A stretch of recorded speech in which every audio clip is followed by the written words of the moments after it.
내가 열심히 일하고 세금 내면서 번 돈 자녀에게 주려니까 국가에서 세금을 또 걷어갑니다. 어쩔 수는 없지만 솔직히 조금 이게 아깝다는 생각이 드시긴 할 겁니다. 그런데 2억 원 정도는 자녀에게 증여세 없이 합법적인 방법으로 증여를 해줄 수가 있습니다. 탈세가 아닌 절세인 겁니다. 증여세라는 건 쉽게 얘기하면 남의 돈이 내 돈이 되었을 때 세금을 내는 겁니다. 증여세는 10년 이내 동일인에게 합계액이 1천만 원 이상인 경우에 신고를 꼭 해줘야 합니다. 국세청에 증여세 신고를 하지 않으면 세금 공제를 해줄 때 인정이 안 됩니다. 그럼 세금 공제는 얼마일까요? 현재 기준으로는 성인은 5천만 원, 미성년자는 2천만 원까지는 공제, 즉 세금을 안 내고 증여를 해줄 수가 있습니다. 배우자는 6억 원까지 공제를 해주고 있습니다.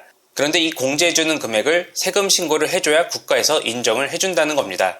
나중에 증여한 돈으로 자녀가 부동산 같은 자산을 취득하는 경우에 국가에서는 자금 출처를 소명을 요청합니다. 그런데 소명을 할 때 증여세 신고가 안 되어 있으면 자금을 인정해주지 않아서 증여세 미신고로 가산세가 부과됩니다. 그러니까 꼭 신고를 해주셔야 합니다. 그럼 우리는 이렇게 공제받은 증여금으로 어떻게 돈을 벌어야 할까요? 아끼는 법인 절세도 돈을 버는 거죠. 절세를 하려고 한다면 우선 내 아이가 태어나자마자 2천만 원을 증여하고 이후에 10년 뒤 11살이 되었을 때 2천만 원을 또 증여하고 이후에 성인이 되면 5천을 또 증여하고 이런 방식으로 하면 됩니다. 그럼 태어나자마자 2천, 11살에 2천, 21살에 5천, 31살에 또 5천 이렇게 하면 내 자녀가 31살쯤에 결혼을 할 때 1억 4천만 원의 자금을 마련해 줄 수 있는 겁니다. 그동안에 저 자산의 가치가 오르는 건 플러스 알파입니다.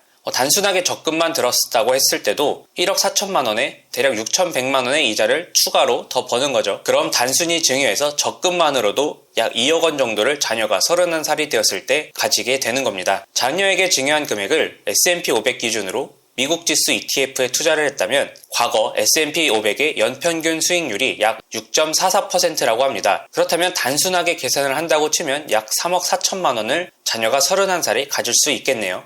그래서 증여를 한 후에 현금을 적금으로 들기도 하지만 보통 부동산이나 S&P 500 같은 주식을 매수하는 게 과거 지표로 따져봤을 때는 수익률이 더 좋습니다. 그런데 2천만 원을 가지고 부동산을 사기에는 조금 무리잖아요. 그래서 한 가지 더 추가한 방법이 있습니다.